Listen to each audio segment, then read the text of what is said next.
kita masih di iTalk dan masih bersama dengan Pak Menteri Pariwisata, Bapak Arief Yahya. Kita masih membahas tentang bagaimana upaya meningkatkan pemasukan dari sektor pariwisata di Indonesia. Tadi juga sudah disebutkan tentang strategi branding Wonderful Indonesia. Kalau boleh saya tahu, Pak, berapa sih budget yang Bapak keluarkan untuk publikasi Budget Wonderful yang Indonesia? Dikeluarkan oleh Malaysia 4,2 triliun. Dalam rupiah? Dalam saya rupiahkan. Budget kita tahun 2014 hanya 300 miliar. Nah, ini mohon didengarkan oleh semua rakyat Indonesia. 2014 hanya 300 miliar Jadi rupiah. 1 dibanding 14. 2015? Ya. Yang 2014 agak lama dikit dulu. Oke, boleh. Biar kita 300 tahu miliar. semua. Oke. Saya ingin mengatakan begini, branding itu adalah investment, sadarilah itu. Tidak bisa Branding adalah investment. investasi itu. Lalu kita sakit hati kalau truly Asianya Malaysia jauh lebih populer daripada Wonderful Indonesia.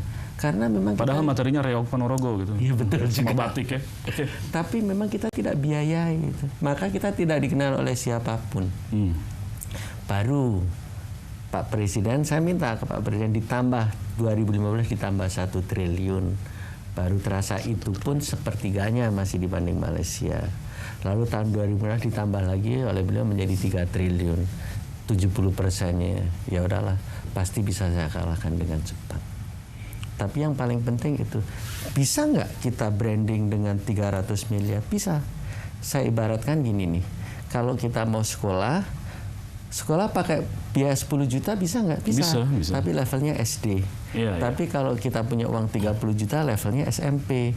Kalau 5 juta levelnya SMA. Kalau 100 juta levelnya perguruan tinggi. Nah, kita itu memang levelnya SD. Ketika levelnya SD, lulusan SD itu hanya akan menghasilkan uang katakan 2 juta rupiah. Kita tidak akan bisa sampai 20 juta dengan branding yang begitu lemah. Jadi sudah ada, Pak, modeling yang menunjukkan berapa dari setiap dolar yang Anda keluarkan untuk branding, publikasi, bisa menghasilkan tambahan pemasukan devisa wisata. Iya, ilmu yang sangat sederhana dan sudah banyak orang tahu. Jadi untuk promosi itu biasanya 2% dari revenue. Revenue kita sekarang adalah devisa atau $20 per wisman biayanya. Setiap mau mendatangkan satu orang turis asing, maka perlu $20 promosi. Atau 2%. Atau 2%. Jadi aneh sekali orang harus spending atau investment 2% untuk mendapatkan yang 98% itu nggak mau. Anda katakan tadi kita dapat 11 triliun. Ya, 11 triliun. untuk 2015 ya, devisa. Devisa 11 miliar dolar. Oh, sorry, 11 miliar dolar. 110 triliun. Ya, 154 lah kalau 14 ribu.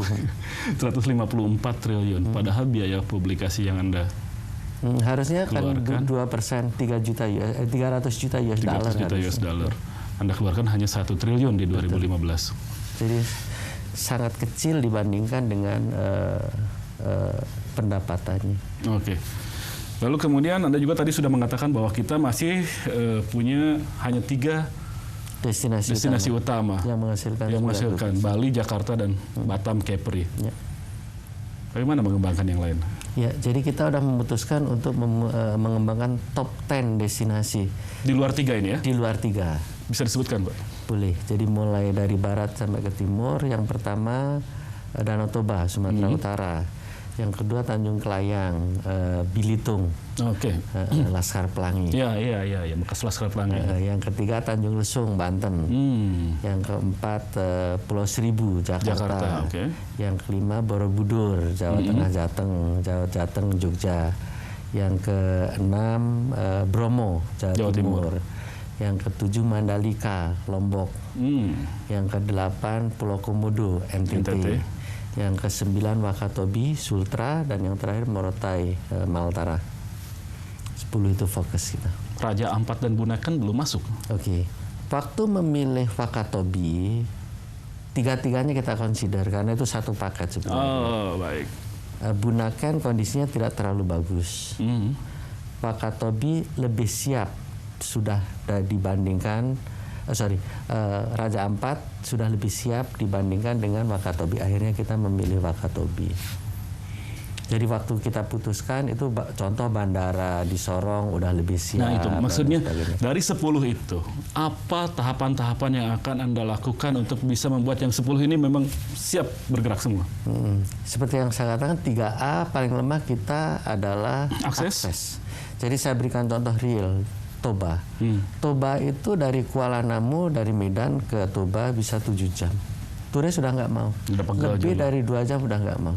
Akhirnya kita buat tol. Confirm akan dibuat tol dari Kuala Namu sampai ke Tebing Tinggi.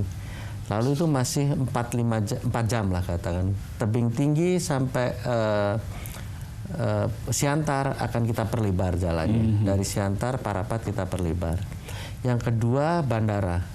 Mana yang akan kita perpanjang?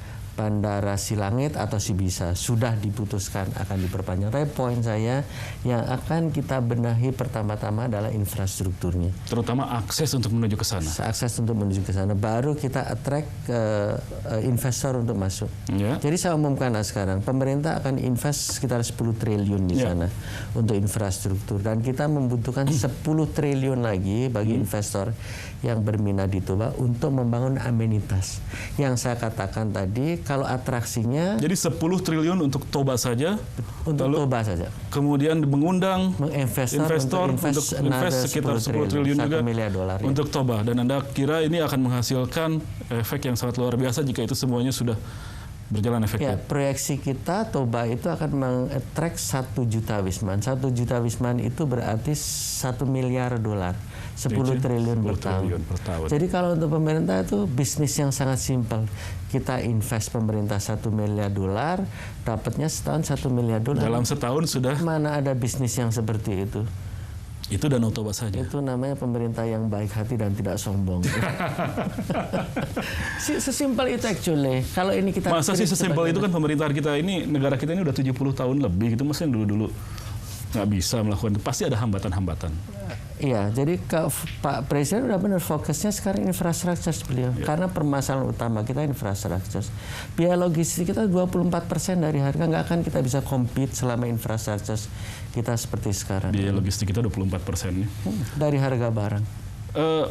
Toba Anda katakan tadi 10 triliun, jadi untuk pengembangan 10 destinasi berikutnya ini total berapa? Saya udah hitung secara kasar $20 miliar. Jadi 200 triliun, 250-an, 230-an. Ya. Berapa lama itu perlu untuk pengembangan? Jadi untuk yang standar 4 tahun harus selesai semua. Jadi tahap satunya. Jadi contoh seluruh infrastruktur. Apalagi ada Tanjung Lesung, Pulau Seribu, Tanjung Jogja. Lesung akan kita bangun tol dari Serang ke Panimbang. Oh, baik.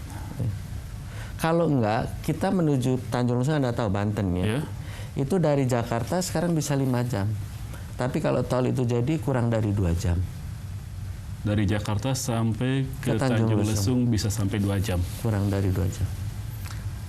Dari mana uangnya? Jadi untuk infrastruktur dasar harus pemerintah. Untuk amenitas swasta. Jadi saya strateginya adalah industry-led government support. Jadi infrastruktur adalah public good. Ya, jadi betul. Pemerintah memang harus ambil alih tanggung jawab untuk bisa memastikan infrastrukturnya memadai, tersedia, lalu swasta akan mengembangkannya. Ya, dan pemerintah dapatnya tidak hanya dari pariwisata, sektor lainnya akan sangat terbantu. Memang pariwisata dijadikan sebagai leading sektor. Tapi misalkan kita di Toba, di sana perkebunan semua beras tagi akan sangat kompetitif dia sampai di Medan atau di daerah lainnya karena infrastrukturnya bagus. Demikian juga misalkan kalau Tanjung Lesung itu bagus, maka daerah di sekitar Banten juga akan tumbuh. Ceritanya sangat indah semua ini, Pak Menteri. Masa sih nggak ada persoalan-persoalan yang Anda anggap sebagai sebuah tantangan atau katakanlah hambatan demi pencapaian target-target itu? Tantangannya itu lebih besar ke kita. Yang pertama, saya biasanya katakan soliditas. Jadi kita itu lebih banyak energi kita untuk berantem di antara kita sendiri. Saya ingin mengatakan gini lah, musuh kita itu bukan kita, Pak. Musuh kita, pesaing kita itu adalah negara lain. Yang kedua, tantangan kita kecepatan. Kalau kita bisa cepat, nggak ada yang bisa mengalahkan kita. Jadi saya membayangkan Indonesia itu adalah the dancing giant, besar tapi lincah. dancing giant. Dan setelah semua yang Anda gagas tadi, pengembangan 10 lagi destinasi wisata andalan, mungkin dalam 2019 potret pariwisata Indonesia udah jauh berbeda dari sekarang. Ya, jadi kalau saya selalu menggunakan kuantifikasi. Saya ingin pariwisata itu menjadi penghasil devisa terbesar. Terbesar. Nomor 1 sekarang oil and gas. Yeah. Nomor 2 coal. Nomor 3 CPO. Nomor 4 pariwisata. 2019 nomor 1 pariwisata. Harus dibalik.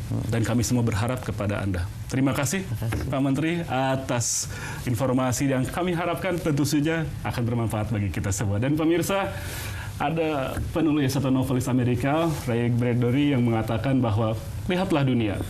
Itu semua akan jauh lebih indah ketimbang mimpi-mimpi yang Anda dapatkan dari hasil produksi pabrik. Saya tambahkan, kalau tidak mampu lihat dunia, lihat dulu Indonesia. Saya Hardi Hermawan. Sampai jumpa. Terima kasih, Mas Hardi.